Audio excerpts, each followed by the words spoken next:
September 16th, 2018. I will never forget that day. The day when it all began, though we didn't know it at the time. My name is Marcus Schiller, and this is the story that changed my life and the lives of several people around me forever. People tend to think of casinos and poker as games of chance, that the worst that can happen is losing some money. But what happened that September was much darker than any gambler could have imagined. It all started on a quiet Sunday afternoon. I lived in Reno, Nevada, the self-proclaimed gambling capital of the world, and it was common for me to spend my afternoons at one of the local casinos. I wasn't a big bettor, not by any means, but I enjoyed the atmosphere, plus I had a group of friends with whom we would usually meet up to play poker and have a few beers. That afternoon, the casino was particularly crowded. There was a strange atmosphere, a mix of excitement and tension in the air. The event that night was a high-stakes poker tournament, and while I wasn't part of the tournament, several well-known local players were. Among them was Hans Berger, a German in his 50s, with whom I had played at a few tables before. He was a kind guy, though somewhat reserved.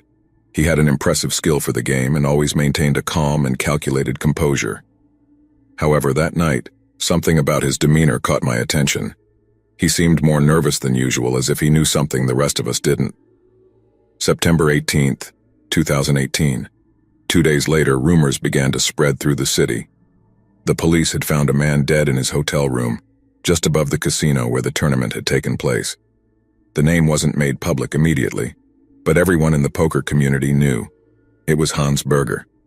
At first, it seemed like a case of suicide. They found his body hanging from a rope, and the scene showed no signs of a struggle. The news shook many in the city, as Hans was a respected player, but for me, something didn't add up. I remembered how nervous he had seemed that night. What had pushed him to such a tragic end? In the following days, I started hearing more about the situation. Apparently, Hans had lost a large sum of money in the tournament, something uncharacteristic of him. Many speculated that this was the reason for his suicide, but that wasn't the whole truth. Things only got stranger. September 22nd, 2018. A few days after Hans's funeral, another local player, Karl Heinzmann, a close friend of Hans and also originally from Germany, was arrested. At first, the police didn't provide details about the charges, but rumors quickly began to spread. Some said he had been involved in illegal betting. Others claimed a poker game fixing scandal had been uncovered, in which Karl was deeply involved. But the most unsettling thing was what one of my friends, who worked as a dealer at the casino, told me. She said she had overheard some players whispering about how Hans and Karl had been playing with fire.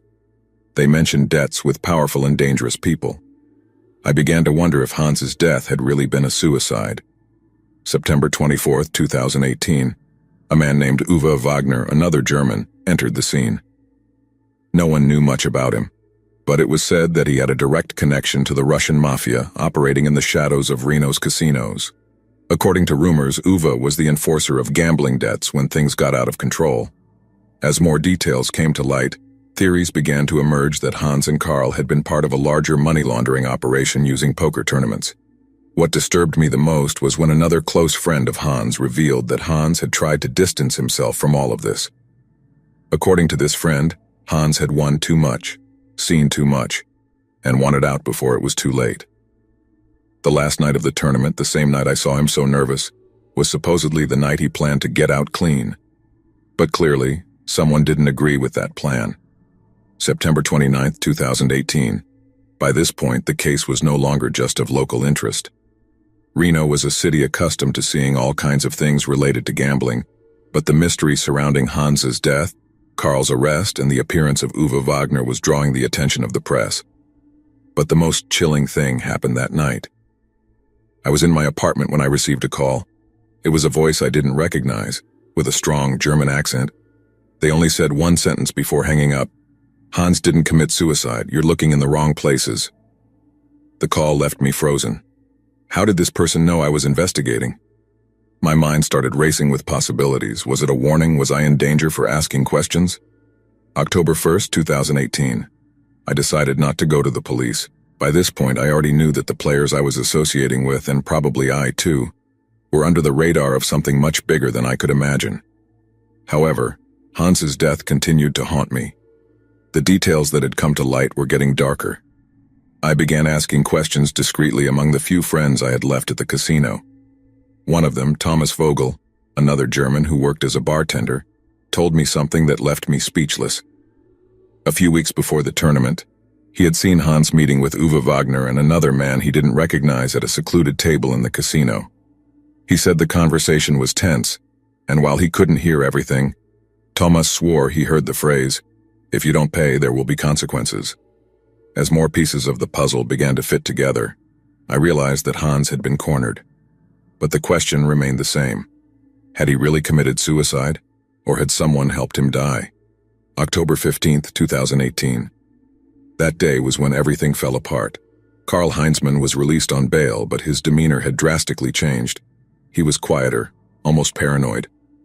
I found him at one of the bars near the casino, and after a few drinks, he began to talk.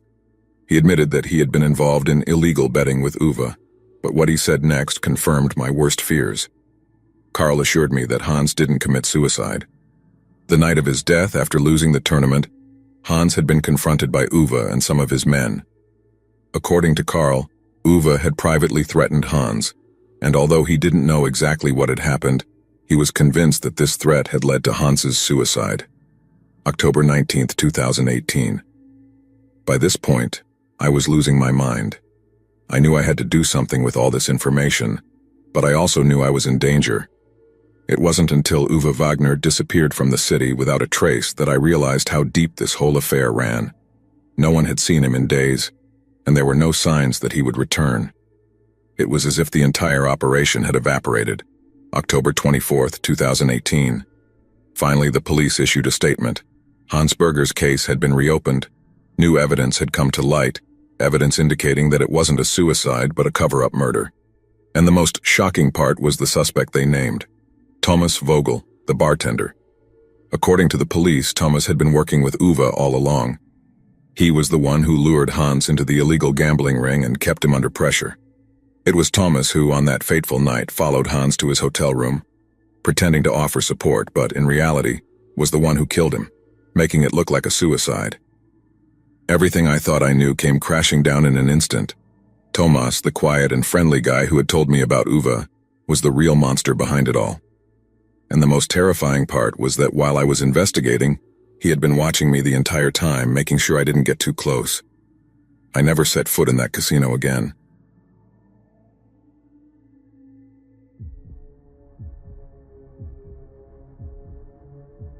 Sarah Thompson was 42 years old and the prototype of the perfect Southern housewife. She lived in Huntsville, Alabama, a quiet suburb known for its conservative values and tight-knit community. Her life seemed straight out of a family sitcom: a beautiful house, a loving husband, and 3 lively triplets, Andrew, Rifle, and Daniel. Sarah was deeply involved in the community, especially in her children's school. Her kindness and warm personality made her a beloved figure in the neighborhood. To the outside world, Sarah seemed to have it all. Her husband, Arthur Haller, was a successful corporate lawyer known for his work, helping large oil companies find legal loopholes to extract oil in third-world countries. The family frequently attended church at First Baptist of Huntsville, where Sarah led a women's Bible study group. They were the kind of family you'd expect to see on a Christmas card, smiling and perfect. But beneath the surface, Sarah was struggling. Her marriage to Arthur had grown cold and distant over the years. Arthur's demanding job kept him away from home for weeks, and when he was home, he was often preoccupied with work. The bond that was once strong had weakened, leaving Sarah feeling lonely and sexually unsatisfied. She began to crave excitement, something to break the monotony of her everyday life. In early 2021, Sarah found that excitement in an unexpected place: her 17-year-old neighbor, Andrea Gresley. What started as a friendly mentorship with Sarah teaching Andrea how to act like a good Christian lady soon turned into something darker. Their relationship quickly escalated into a secret sexual affair, with Sarah becoming increasingly obsessed with the young woman. Sarah was captivated by Andrea's youth and energy, qualities that Sarah felt she had lost over the years. This relationship became Sarah's escape, a way to fill the void left by her deteriorating marriage. In the days leading up to her death, Sarah's behavior became more erratic. She withdrew from her usual activities and became more possessive of Andrea. It was evident to those close to her that something was deeply wrong, but no one could have predicted the tragic end that was about to unfold. On the morning of June 5, 2021, Arthur Haller entered his home in Huntsville, Alabama after a long night at the office. It was just after 7 in the morning, and the sun was already shining brightly through the windows.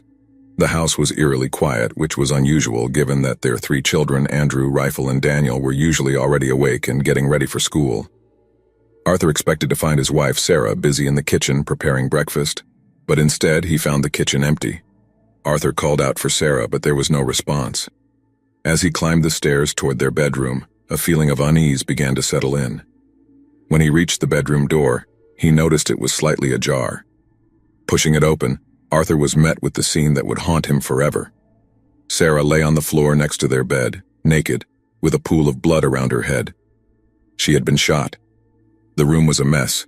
The bed was unmade, the furniture overturned, and shards of broken glass were scattered across the floor. It was clear that a violent struggle had taken place. Arthur froze for a moment, his mind struggling to process what he was seeing. Then panic set in. He ran to Sarah's side, desperately trying to wake her, but it was too late. Realizing that she was gone, Arthur grabbed his phone and dialed 911, his hands shaking as he tried to explain to the operator what had happened. The 911 call was frantic. Arthur's voice was barely controlled as he told the operator that his wife had been shot and wasn't breathing. The operator tried to keep him calm, but Arthur was clearly in shock. When the police arrived a few minutes later, they found Arthur sitting on the floor next to Sarah's body, his face pale and his eyes wide with disbelief. He was taken outside and placed in a police car while officers secured the scene. News of Sarah's death spread quickly through the neighborhood. Neighbors who had seen the commotion began gathering outside the Haller home, whispering to one another as they tried to make sense of what had happened. It wasn't long before local news stations like KFTV arrived on the scene, with cameras rolling as they reported live from the quiet suburban street that had suddenly become the center of a gruesome murder investigation. The Huntsville Police Department arrived at the Haller home just minutes after Arthur's 911 call on June 5, 2021. Officer Daniel Souza, a 12-year veteran known for his calm demeanor, was the first to arrive on the scene. He quickly assessed the situation and called for backup. The quiet suburban street soon filled with police cars, their flashing red and blue lights cutting through the calm of the early morning. Detective Keisha Anderson, a meticulous investigator with a reputation for solving complex cases, was assigned to lead the investigation. As officers entered the house, they were met with a chaotic crime scene. The bedroom was in complete disarray. The bed was unmade, the mattress rumpled, and several pieces of furniture had been knocked over. The shards of glass on the floor suggested that a struggle had taken place. Sarah Thompson's lifeless body lay on the floor next to the bed, with a gunshot wound to her head as the apparent cause of death. Blood had pooled around her, staining the beige carpet a deep red. Detective Anderson surveyed the scene with an experienced eye, noting the position of Sarah's body and the nearby objects, making mental notes of everything. The scene told a story of desperation and violence. Sarah's face showed signs of struggle, with visible bruises on her arms and legs. The state of the room indicated that Sarah had fought fiercely against her attacker. The murder weapon, a small handgun, was found on the floor near Sarah's body. It was quickly bagged as evidence along with the shards of glass and several other items from the room. Forensic specialists, dressed in white coveralls, methodically examined the bedroom, dusting for fingerprints and collecting blood samples. They photographed the entire scene, documenting every detail that could be used later in the investigation. Outside, Officer Collins interviewed Arthur Haller, who was still in shock. Arthur explained that he had found Sarah's body when he returned home early that morning. He insisted that he had no idea who could have done this to his wife. As the questioning continued, Arthur's answers were slow and disconnected, reflecting his disbelief and grief. Detective Anderson, though sympathetic to Arthur's emotional state, knew that time was of the essence. The first 48 hours after a murder are critical, and she was determined to gather as much evidence as possible before the leads went cold. The investigation had just begun, but the scene at the Haller home had already provided several clues that would guide the detectives in their search for Sarah's killer. The first suspect in the investigation was 17-year-old Andrea Gresley, the neighbor. Andrea was well known in Huntsville, Alabama. She was a bright and independent young woman who was about to graduate from Huntsville High School that month. Andrea was popular among her peers, known for her rebellious attitude in a town where conservative values often dictated behavior. Despite her vibrant exterior, Andrea's sexual relationship with Sarah Thompson had taken a dark turn. What began as a mentorship quickly escalated into a passionate secret affair that left Andrea feeling increasingly trapped. Sarah, who initially acted as a guide for Andrea in navigating her community's expectations, soon became a possessive and controlling sexual partner, often asking Andrea to experiment beyond her comfort zone. Andrea's friends noticed a change in her behavior. She had become more withdrawn, skipping social gatherings and avoiding her usual visits to places like the local Starbucks, where she used to meet with friends. When Detective Keisha Anderson and her team brought Andrea in for questioning, they were particularly interested in her sexual relationship with Sarah. The detectives knew that Sarah's possessiveness could have provided a motive for the murder. Andrea's reaction during the interrogation was telling. She seemed nervous, fidgeting with her hands and avoiding eye contact. Detective Anderson asked Andrea about the nature of her relationship with Sarah, and at first Andrea was reluctant to say much. However, as the questioning continued, she admitted that she and Sarah had been involved in a romantic relationship that had recently deteriorated. Andrea described how Sarah had become increasingly erratic in the weeks leading up to her death, mentioning how Sarah would call her at all hours of the day, demanding that she drop everything to have sex with her. Andrea also revealed that Sarah had threatened to expose their relationship if Andrea tried to end it. These threats had caused Andrea immense stress, and she began to feel suffocated by Sarah's constant need for control. When asked where she had been on the night of the murder, Andrea claimed that she had been at a friend's house studying for final exams. The detectives noted her alibi but remained skeptical given the tension in her relationship with Sarah. Andrea's nervous demeanor during the interrogation only heightened their suspicions. Detective Anderson pressed for more details, but Andrea maintained her innocence, insisting that she had nothing to do with Sarah's death. Despite her denials, Andrea's connection to the victim and the strained nature of their relationship made her a key suspect in the investigation. The detectives knew they needed to dig deeper into Andrea's story to either confirm or eliminate her possible involvement in the crime. The next suspect under scrutiny was Arthur Holler, Sarah's 46-year-old husband. As a corporate lawyer specializing in helping oil companies find loopholes to take land in third-world countries for extraction, Arthur had a demanding career that often kept him away from home. He worked long hours and frequently traveled for business meetings. In the close-knit Huntsville community, he was known for his professional success but also for his distant and somewhat reserved demeanor. Unlike Sarah, who was actively involved in the community, Arthur mostly kept to himself, focusing on his career and leaving Sarah in charge of the household and raising their 3 children, Andrew, Rifle, and Daniel.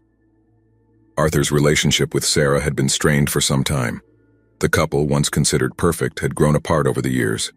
Friends and neighbors noticed the change. They no longer attended events together, and when they did, there was an obvious tension between them. Sarah had confided in a few close friends that she felt neglected and lonely in their sexless marriage, mentioning how Arthur's constant absences made her feel more like a single mother than a partner in their relationship. The night of Sarah's murder, Arthur claimed he had been working late at his office in downtown Alabama City. He told detectives he hadn't noticed anything unusual when he returned home early the next morning and found Sarah's lifeless body. Detective Keisha Anderson and her team were interested in Arthur's alibi and his reaction to finding his wife dead. They questioned him extensively, trying to gauge whether his grief was genuine or if he was hiding something darker. During the interrogation, Arthur remained calm and composed, answering questions in a measured tone. He expressed deep regret over Sarah's death, but there was a detachment in his behavior that the detectives found unsettling. Arthur admitted that he and Sarah had marital problems, but insisted that he still loved her and would never have harmed her. However, the detectives couldn't ignore the possibility that Arthur's strained marriage and Sarah's relationship with their neighbor's daughter, Andrea Gressley, might have provided a motive for murder. When pressed about his whereabouts on the night of the murder, Arthur insisted that he had been at work, providing emails and phone records with timestamps as proof. While his alibi seemed solid, the detectives weren't entirely convinced. They noted that Arthur's profession gave him the skills and resources to potentially cover his tracks if he were involved in the crime. Despite his calm demeanor, Arthur's troubled marriage and the coldness in his relationship with Sarah kept him firmly at the center of the investigation. The detectives knew they needed to keep a close eye on him as they continued piecing together the events leading up to Sarah's death.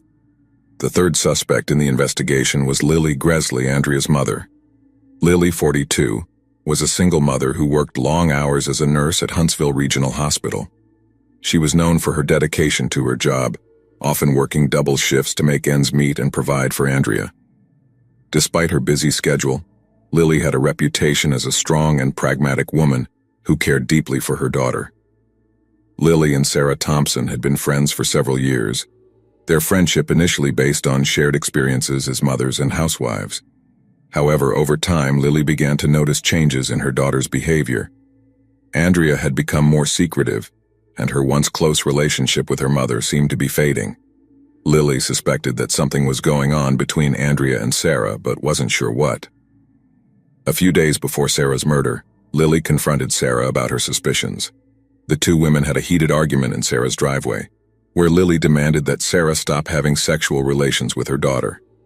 Lily was protective of Andrea and didn't like the idea of her daughter being involved in something that could harm her future. The confrontation left both women angry, and Lily drove away from the meeting feeling unsettled.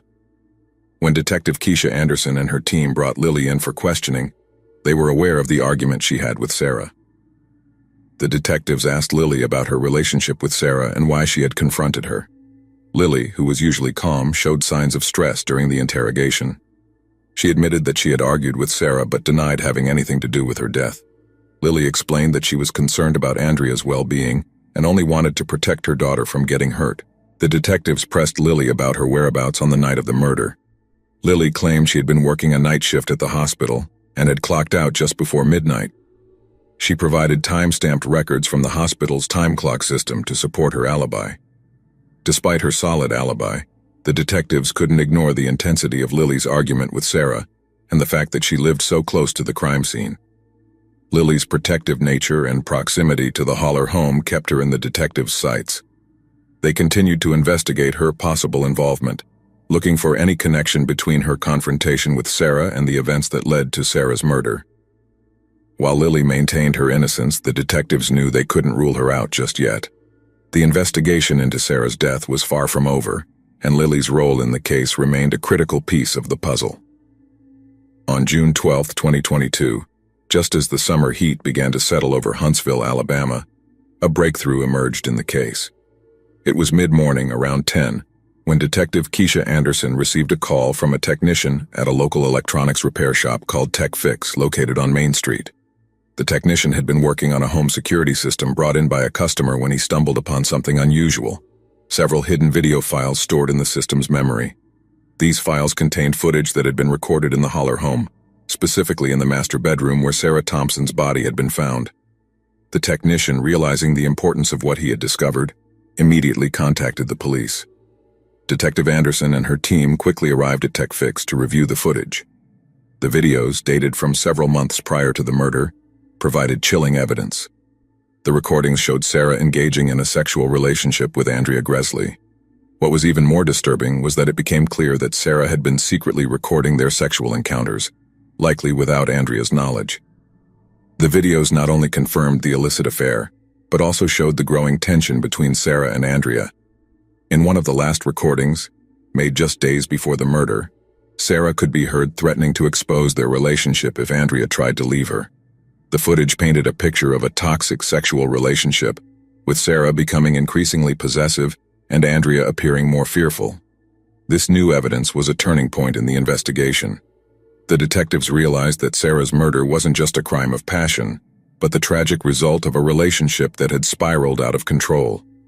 The footage also provided crucial insight into Andrea's state of mind in the days leading up to the murder, suggesting that she may have acted out of fear and desperation. Armed with this new evidence, Detective Anderson and her team returned to the Holler home to search for the hidden cameras that had captured the footage. They found several small discrete devices placed around the bedroom, further confirming Sarah's role in recording the videos. This discovery significantly changed the direction of the investigation. The detectives now had a clearer understanding of the dynamics at play and began focusing more closely on Andrea's involvement, bringing them closer to the truth about what happened the night of Sarah Thompson's death. As the investigation reached its climax, all eyes were on Andrea Gresley. The hidden footage discovered in Sarah Thompson's home provided detectives with critical evidence that pointed directly at her. On June 14, 2022, Detective Keisha Anderson and her team finally felt they had enough to make an arrest. Andrea Gresley, now 18 years old, had once been a popular high school senior with a promising future. Known for her outgoing personality and academic achievements, Andrea seemed like the kind of girl who had everything going for her. But behind closed doors, she had been trapped in a toxic, secret sexual relationship with Sarah, a relationship that had spiraled out of control. The night of Sarah's murder, the tension between the two had reached a breaking point. The hidden footage showed Sarah threatening to reveal their sexual relationship through a video she had recorded if Andrea tried to leave her. This threat was the final straw for Andrea, who felt cornered and terrified. In a moment of panic and desperation, Andrea grabbed the gun from Sarah's nightstand. The chaotic crime scene, with its overturned furniture and shattered glass, told the story of a fierce struggle that ended in tragedy. Detective Anderson, now confident in her case, moved quickly. At 3 p.m. on June 14th, police arrived at the Gresley home. Andrea was inside, sitting on the living room couch with her mother, Lily. The officers calmly explained the situation and arrested Andrea for the murder of Sarah Thompson. Visibly shaken, Andrea did not resist. She seemed almost relieved, as if the weight of her secret was finally being lifted. Lily, on the other hand, was in shock. She had no idea that her daughter had been involved in such a dangerous relationship, and the reality of the situation left her speechless. The arrest sent shockwaves through the community. Sarah's family, especially her husband Arthur and their 3 children, were devastated by the news. Arthur had suspected that something was wrong in their marriage, but he never imagined it would end in such a horrific way. The Holler family, once seen as the epitome of suburban success, was now shattered. In the days that followed, more details about Sarah and Andrea's toxic sexual relationship emerged, painting a complex picture of emotional abuse and desperation. The community, which had initially seen Andrea as a promising young woman, began to view her actions through a different lens, one that took into account the psychological torment she had endured. The arrest of Andrea marked the beginning of a long legal process, one that would force everyone involved to confront the dark truths that had been hidden beneath the surface of their seemingly perfect lives. The trial of Andrea Gresley began in late November 2022, capturing the attention of the entire Huntsville, Alabama community. The courtroom was filled with spectators and media, all eager to see how the case would unfold. The prosecution, led by District Attorney Mark Peters, a seasoned 50-year-old lawyer known for being tough yet fair, argued that Andrea had committed cold-blooded murder. Peters painted Andrea as a manipulative young woman who, when faced with the possibility of losing control over her secret relationship with Sarah Thompson, chose to end Sarah's life rather than face the consequences. On the other hand, Andrea's defense attorney, Lisa Gresley Troller, a well-known advocate for young clients at 38, took a different approach. Gresley Troller argued that Andrea was a victim of Sarah's emotional and psychological manipulation. She presented evidence from the hidden videos that showed how Sarah had increasingly pressured and threatened Andrea, driving her to the brink of despair. Gresley Troller contended that Andrea's actions, while tragic, were the result of intense fear and a feeling of having no escape. She pleaded with the jury to consider the torment Andrea had endured in the months leading up to the murder. The trial was emotionally charged, especially for Sarah's family, who attended the courtroom every day, listening to the details of Sarah's secret life and the events that led to her death. Arthur Haller, in particular, was visibly shaken as he heard testimony about his wife's affair and the manipulative behavior she had exhibited toward Andrea. The triplets, too young to fully understand the process, were kept away from the trial. Their lives, now marked by the loss of their mother, were forever changed. After several days of testimony and arguments, the jury reached a verdict on November 29, 2022. Andrea Gresley was found guilty of manslaughter, not murder. The jury, swayed by the evidence of Sarah's manipulation and Andrea's psychological state, chose to convict her of a lesser charge. The judge sentenced Andrea to 10 years in prison, with the possibility of parole after 5 years. The sentence received mixed reactions. Sarah's family felt the punishment was too lenient, struggling to reconcile the woman they knew with the secret life that had led to her death. Meanwhile, some in the community sympathized with Andrea, recognizing the difficult circumstances that had led her to commit the crime. The conclusion of the trial left many in Huntsville reflecting on the hidden struggles that can exist behind closed doors and the tragic consequences that can arise from them. After the trial, the lives of everyone involved were irrevocably altered. Andrea Gresley began serving her sentence at the Mabel Bassett Correctional Center, a women's prison located in McLeod, Alabama. At only 18 years old, she faced a future that was starkly different from the one she had once imagined. Inside the prison, Andrea enrolled in counseling and educational programs, seeking to come to terms with the trauma of her relationship with Sarah and the crime she had committed. The once promising young woman was now living in a world of uncertainty, her once bright future overshadowed by the consequences of a toxic relationship that had spiraled out of control. For Sarah Thompson's family, moving forward was no easy task.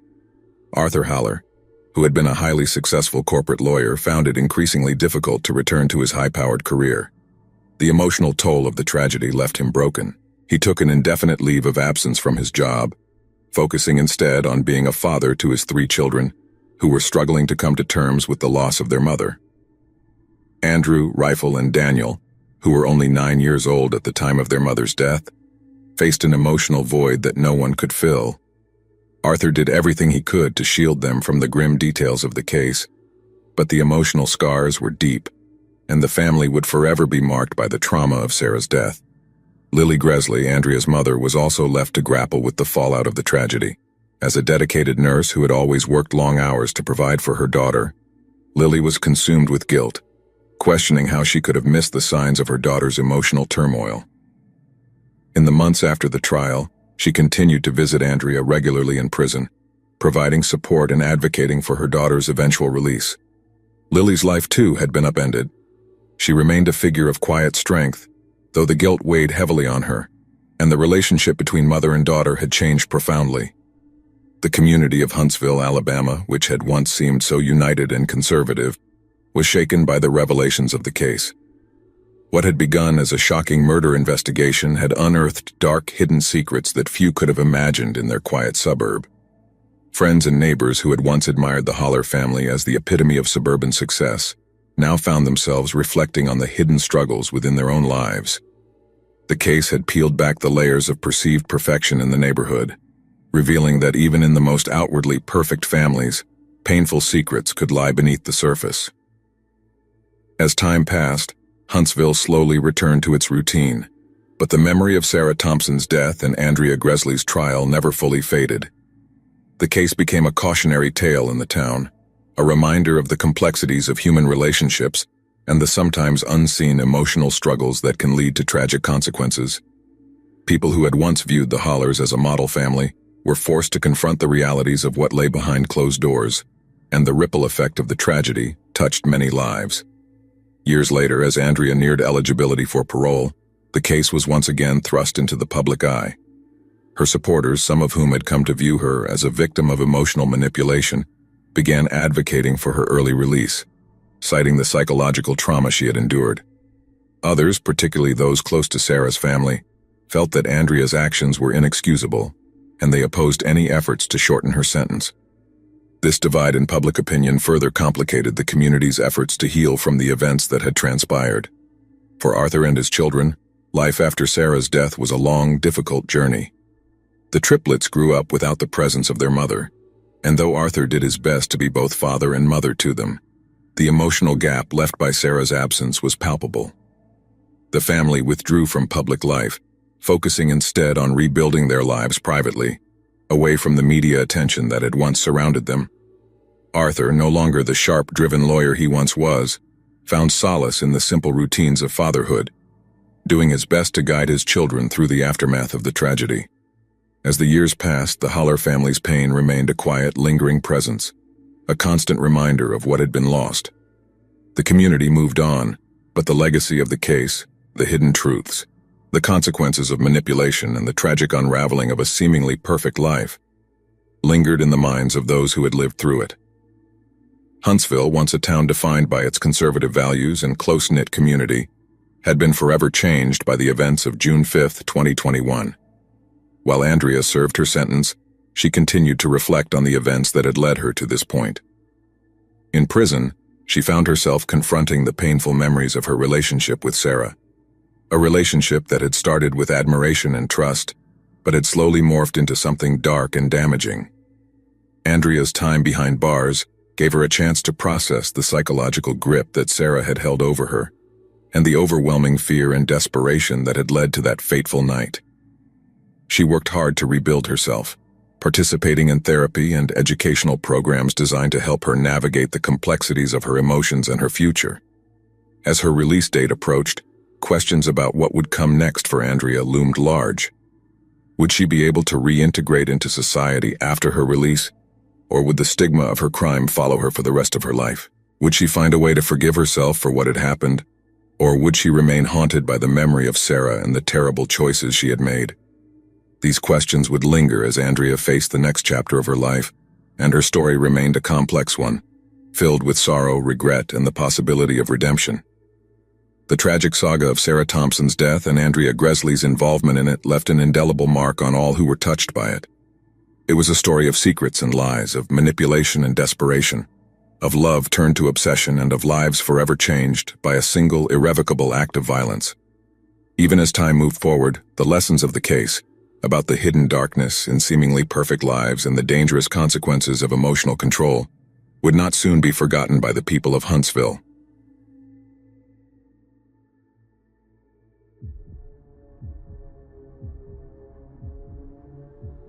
Edward Pallas was a 20-year-old massage therapist living in Portland, Oregon.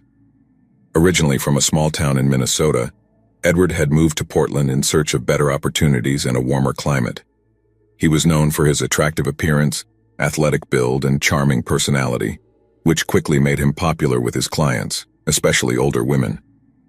Edward had a gift for making people feel special, which helped him build a loyal client base.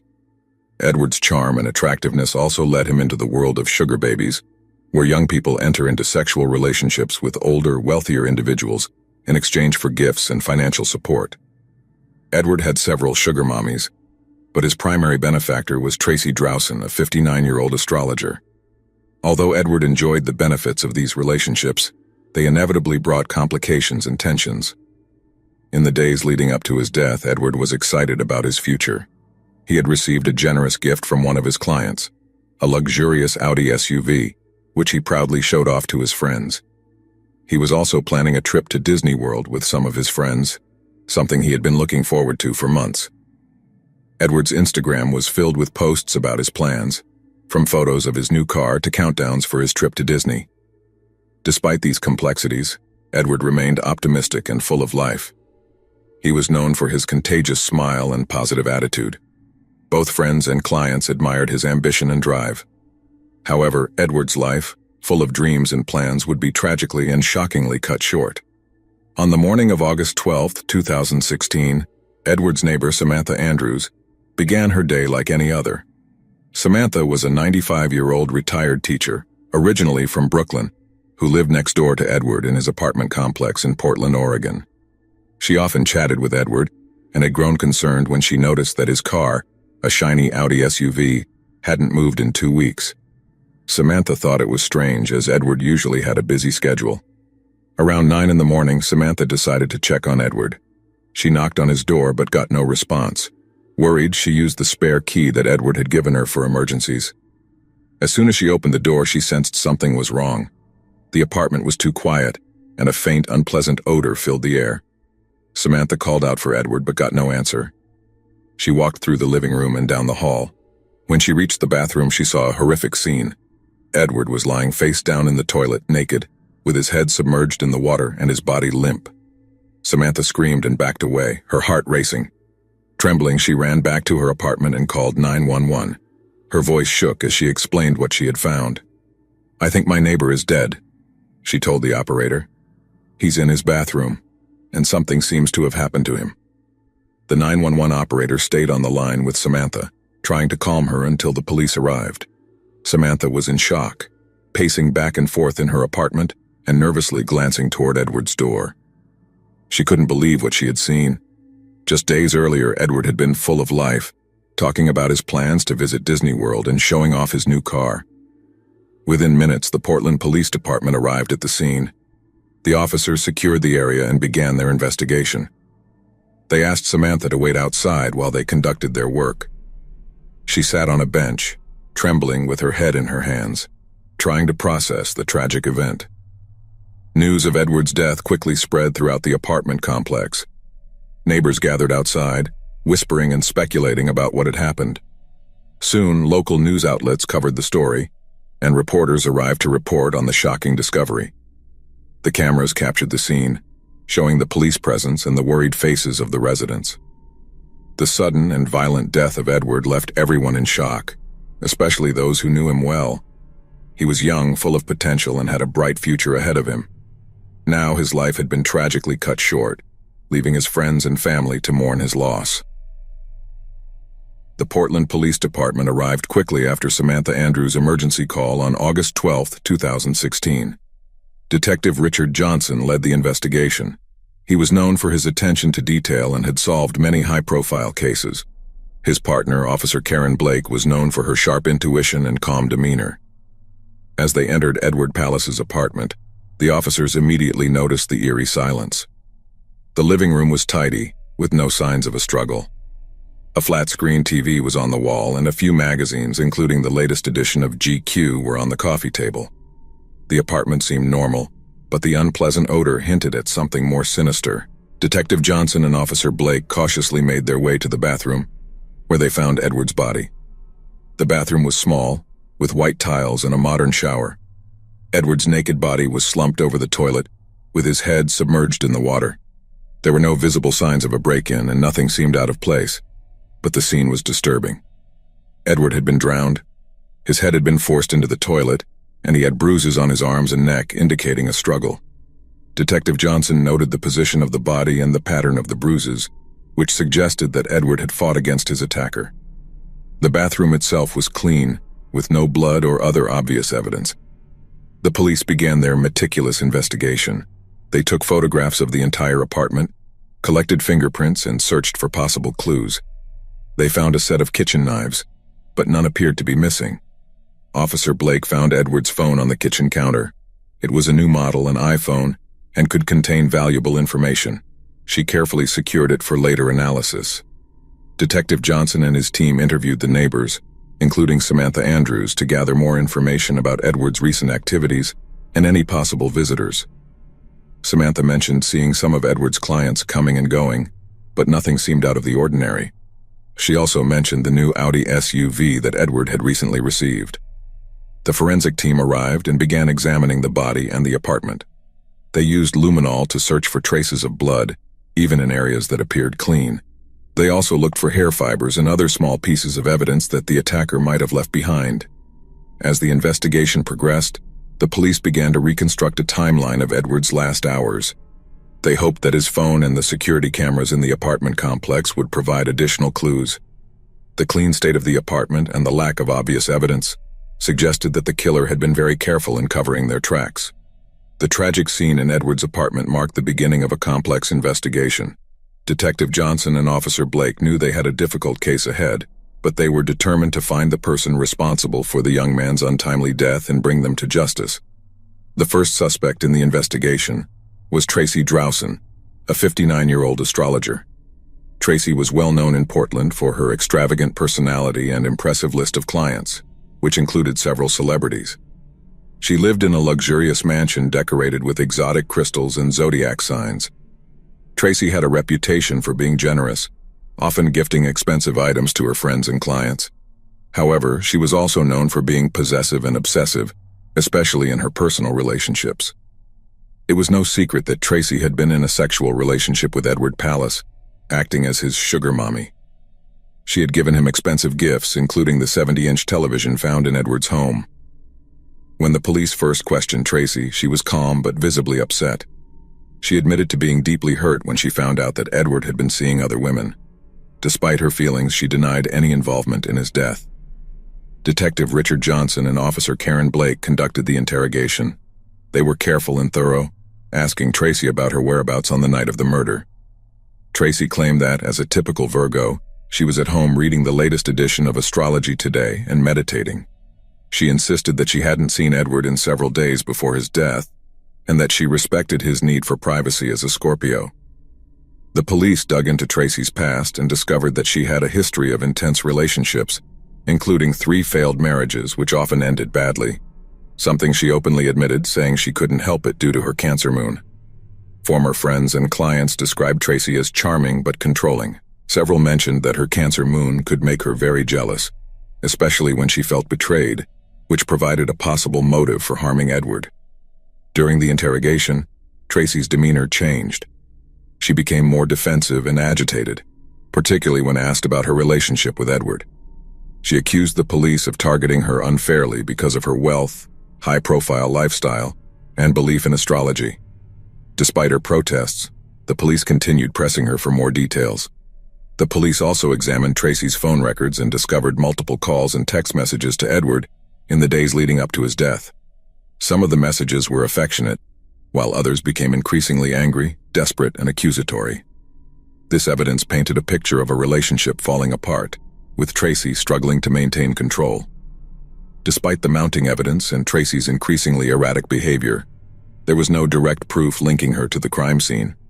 The police needed more concrete evidence to make an arrest. As the investigation continued, Tracy remained a prime suspect. Her actions and history kept her under close scrutiny from the authorities. The second suspect the police investigated was Caroline Herke, a 68-year-old Australian millionaire with a surprising history. Caroline had recently moved to Portland after facing legal trouble in Australia, following the publication of an article accusing her of allegedly trafficking immigrants to work in her chain of restaurants for inhumane wages. Known for her extroverted and lively personality, Caroline was also fiercely protective of her friends and had a temper that could flare unexpectedly. Caroline had begun a sexual relationship with Edward Pallas shortly before his death, becoming another of his sugar mommies. She was generous, gifting Edward expensive items, including the Audi SUV he had received shortly before his death. When the police questioned Caroline, she was cooperative but reserved. She acknowledged her relationship with Edward and expressed shock at his death. Detective Richard Johnson and Officer Karen Blake led the interrogation. They asked Caroline about her activities on the night Edward was killed. Caroline claimed she had attended a nude costume ball at the Portland Grand Beach Resort, socializing with other wealthy attendees and enjoying the evening. She provided the names of several people who could confirm her alibi, including local business people and prominent social figures. During the interrogation, Caroline maintained her composure, but her attitude shifted when asked about Edward's other relationships. She appeared irritated and defensive, insisting she had no idea that Edward was involved with other women. The police found her reaction suspicious, as it suggested possible jealousy and a motive to harm Edward. Detective Johnson and Officer Blake searched Caroline's home for evidence linking her to the crime. They found several expensive gifts Caroline had planned to give to Edward, including a jet ski, an air hockey table, and a PlayStation 4, indicating her deep investment in the relationship. They also noted several large withdrawals from her bank account in the weeks leading up to Edward's death. While this alone was not incriminating, it suggested that Caroline was heavily involved in Edward's life and willing to spend significant sums of money on him. They also discovered a series of text messages between Caroline and Edward. The messages began flirtatiously, but became more intense, with Caroline expressing frustration over Edward's lack of commitment. Despite Caroline's cooperation and solid alibi, the police remained suspicious of her possible involvement. Her intense feelings for Edward and potential jealousy provided a motive, but like with Tracy Drowson, there was no direct evidence linking her to the murder. As the investigation progressed, Caroline's actions and her connection to Edward kept the authorities on high alert. The third suspect in the investigation was Izan, a 21-year-old who had been in a rivalry with Edward Pallas. Izan was known in Portland for being competitive and ambitious. He was also a sugar baby, serving wealthy married couples who were bored with their routine sex lives. Izan was determined to be the best in his circle, always striving to outdo his peers in sexual performance and in the number of sugar daddies and mommies he had. His personality was described as hot-tempered, and he had a history of getting into arguments and fights, often fueled by alcohol. The police interrogated Izan shortly after Edward's body was found. Detective Richard Johnson and Officer Karen Blake led the interrogation, focusing on the nature of the relationship between Izan and Edward. Izan admitted that he and Edward had been rivals, both competing for the attention and gifts of the same wealthy women. He described their relationship as tense but insisted it was just part of the competition. On the night of Edward's death, Izan claimed he had been at a local bar, Patty Murphy's, with friends, celebrating a recent deal with some wealthy couples. He provided the names of his friends who could confirm his alibi. However, Izan's reputation for getting into fights after drinking raised suspicions about his possible involvement in Edward's death. The police investigated Izan's past and found numerous reports of altercations with other sugar babies and clients. Many described Izan as aggressive and prone to anger, especially when he felt threatened or disrespected. This temper, combined with his rivalry with Edward, gave the police a possible motive for the murder. During the interrogation, Izan remained calm at first, but became defensive when questioned about his whereabouts and his relationship with Edward. He denied any involvement in Edward's death and accused the police of trying to frame him because of their rivalry. His agitation increased as the interrogation continued, suggesting that he was hiding something. Detective Johnson and Officer Blake searched Izan's apartment for evidence. They found a few items that linked him to Edward, including a gold necklace that Edward had posted about on social media, saying it was a gift from a client. The police also discovered a series of text messages between Izan and Edward. The messages revealed growing tensions, with Izan accusing Edward of stealing his clients and threatening to teach him a lesson. The police also reviewed the security footage from Patty Murphy's on the night of Edward's death. The footage confirmed Izan's presence at the bar, but there was a 2-hour gap where Izan couldn't be accounted for.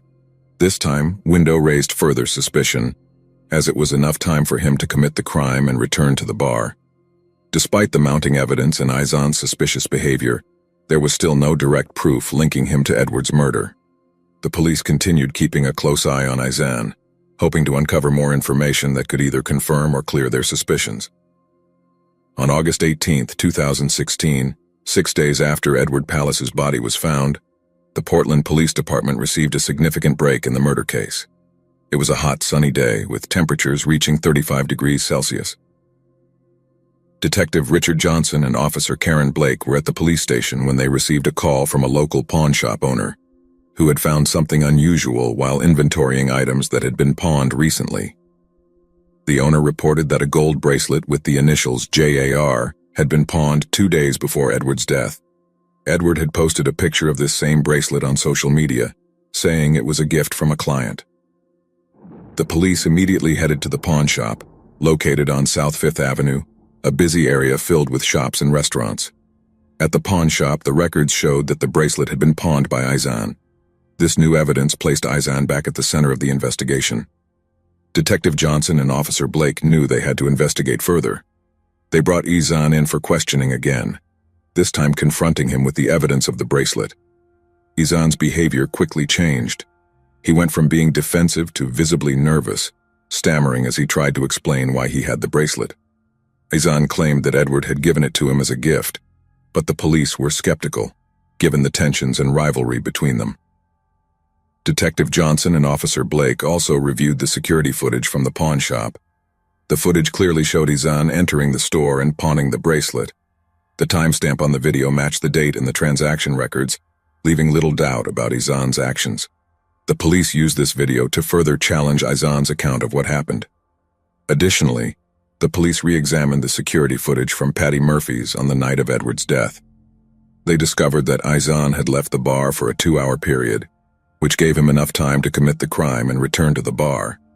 This new evidence painted a clearer picture of Izan's possible involvement in Edward's murder. With the bracelet, the threatening text messages, and the suspicious gap in Izan's alibi, the police felt they had enough evidence to move forward. Detective Johnson and Officer Blake presented their findings to the district attorney, who agreed that the evidence was compelling. Now the police were focused on gathering more information to strengthen their case against Izan. They continued interviewing witnesses and piecing together the events leading up to Edward's death, determined to bring justice for the young man whose life had been tragically cut short. On August 22, 2016, the Portland Police Department made a final breakthrough in the Edward Palace murder case. Detective Richard Johnson and Officer Karen Blake had gathered enough evidence to identify the killer, Tracy Drowson. Tracy, the 59-year-old astrologer, was known for her extravagant lifestyle and domineering personality. Despite her public charm, the investigation revealed that she had a dark and obsessive side, especially in her personal relationships. Tracy's obsession with Edward had grown dangerously intense. She was furious when she discovered that Edward had been seeing other older women in exchange for sex and expensive gifts, including the Audi SUV he had received from Caroline Herka. Tracy's jealousy and anger exploded on the night of August 1, 2016. That night, Tracy confronted Edward in his apartment about his new car. A heated argument ensued, and in a fit of rage, Tracy drowned Edward in his own toilet. She forced his head into the water until she stopped struggling, leaving bruises on his arms and neck, indicating that Edward had tried to fight back. To further humiliate him and make it appear as though he had drowned himself, Tracy stripped Edward's body, creating an even more degrading scene. Detective Johnson and Officer Blake reconstructed the events through witness statements, security footage, and forensic evidence. Tracy's alibi, claiming she was at home reading Astrology Today and meditating, fell apart when phone records showed she was near Edward's apartment at the time of the murder. Additionally, forensic analysis of Tracy's clothing revealed traces of Edward's blood, directly linking her to the crime scene. On the morning of August 22nd, the police moved to arrest Tracy. They arrived at her mansion, a grand property adorned with astrological symbols and crystals. Tracy was taken by surprise. Her confident facade crumbled as she was handcuffed and led to the police car. She protested loudly, accusing the police of targeting her because of her wealth and status. Tracy's arrest shocked the Portland community. Edward's family, devastated by his death, felt a mixture of relief and sorrow. They were grateful that the killer had been caught, but the pain of losing their son was unbearable. Tracy's friends and clients were equally stunned, struggling to reconcile the generous woman they knew with the brutal crime she had committed. Tracy Drowson was charged with second-degree murder. Her trial would reveal more about the dark side of her personality and the tragic obsession that led her to take Edward's life. The arrest marked a crucial step in the pursuit of justice, but the road to the truth was far from over. The trial of Tracy Drowson for the murder of Edward Pallas began in October of 2016. The courtroom was packed with journalists, community members, and activists. The case had captured national attention, with many intrigued by the bizarre astrological defense Tracy was preparing to use. She claimed that she was being discriminated against because she was a Virgo, a sign known for being meticulous and perfectionistic. The prosecution, led by District Attorney Fabian Salcedo, argued that Tracy's obsession with Edward had driven her to murder. Salcedo, a 45-year-old attorney with a reputation for being tough on crime, presented the evidence gathered by Detective Johnson and Officer Blake. He showed the jury phone records placing Tracy near Edward's apartment, forensic evidence linking her to the crime scene, and the bruises on Edward's body indicating a struggle. Salcedo painted a picture of a woman consumed by jealousy and rage, who had meticulously planned and executed the murder. The defense attorney, Nancy Price, a 50-year-old lawyer known for her unconventional tactics, focused on what she called the astrological defense. Price argued that Tracy was being unfairly targeted because of her zodiac sign. She brought in astrologers and experts who testified about the traits of Virgos, emphasizing that Tracy's actions were influenced by her astrological characteristics rather than a criminal intent. According to the defense, Tracy's perfectionism and control issues, typical of Virgos, had made her act out of character under emotional stress. Tracy herself took the stand, carefully positioning herself as a victim of discrimination. She insisted that she had no intention of killing Edward and that the incident was a tragic accident. Her testimony was supported by groups like Virgos United and Americans Against Birth Sign Discrimination, who protested outside the courthouse throughout the trial, holding signs demanding fair treatment for all zodiac signs and denouncing injustice against Virgos. Despite the strong case presented by the prosecution, the jury was swayed by the defense's argument. On November 15, 2016, Tracy was found guilty of manslaughter rather than murder. The judge sentenced her to 10 years in prison, a decision that shocked many who had expected a harsher punishment. Edward's family was devastated by the verdict. They felt that justice had not been served, and that Tracy's wealth and influence had played a role in the reduced sentence. Friends and supporters of Edward were also outraged, believing that the trial had turned into a spectacle rather than a genuine search for justice. Tracy's supporters, however, celebrated the verdict, viewing it as a victory against astrological discrimination. The trial and its outcome sparked widespread debate about the role of unconventional defenses in the legal system, and the influence of public opinion on judicial decisions.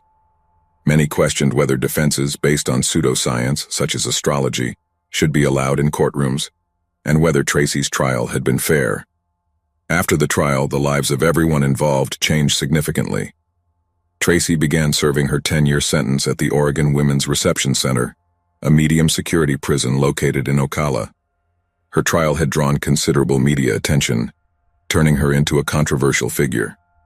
While in prison, Tracy continued to claim that she was a victim of discrimination due to her zodiac sign. She used the prison library to write letters and articles about her experience, which circulated among certain astrological and esoteric belief groups. Her case remained a topic of discussion among astrology advocates and some legal experts, who debated the legitimacy of unconventional defenses in court. Edward's family in Minnesota struggled to come to terms with the trial's outcome. They felt the 10-year sentence was too lenient for a crime as brutal as the murder of their son. The media often covered their reactions, highlighting their disillusionment and grief. Edward's family continued to advocate for harsher penalties for crimes of this nature, and worked to keep Edward's memory alive through community events and online memorials. Their fight for stricter justice resonated with several groups supporting reforms in criminal laws. Izan, who had also been a suspect in the case, faced ongoing public scrutiny despite being cleared of any involvement in Edward's murder. His reputation was tainted by his rivalry with Edward and his history of altercations. As a result, Izan found it difficult to secure work and faced the consequences of a media trial that often portrayed him as a potential killer. Over time, Izan decided to move to another city in search of a fresh start, but the shadow of rumors and suspicion followed him for years.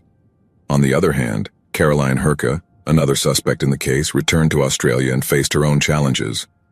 The negative publicity generated by the case affected her restaurant chain, with some customers and critics rejecting her business. Though she was never formally accused of any crime, her association with the Edward Palace case damaged her reputation. As her business began to decline, Caroline opted to step away from public life and live more quietly, attempting to distance herself from the controversy. The murder of Edward Palace and the subsequent trial of Tracy Drowson left a lasting impact on the Portland community. The case raised questions about justice, bias, and the use of unconventional defenses in courtrooms. It also highlighted how personal relationships and uncontrolled emotions can lead to irreparable tragedies. Legally, the trial also sparked debates over the influence public opinion can have on the judicial system and the implications of allowing defenses based on pseudoscientific beliefs, like astrology. In the years following the trial, Edward's case became a cautionary example of how personal factors can interfere with the judicial process, and how individuals with wealth and influence can manipulate the system for their benefit. As society continues to grapple with these dilemmas, the case of Edward Palace remains a somber lesson in the dangers of personal obsessions and the tragic loss of a life filled with promise.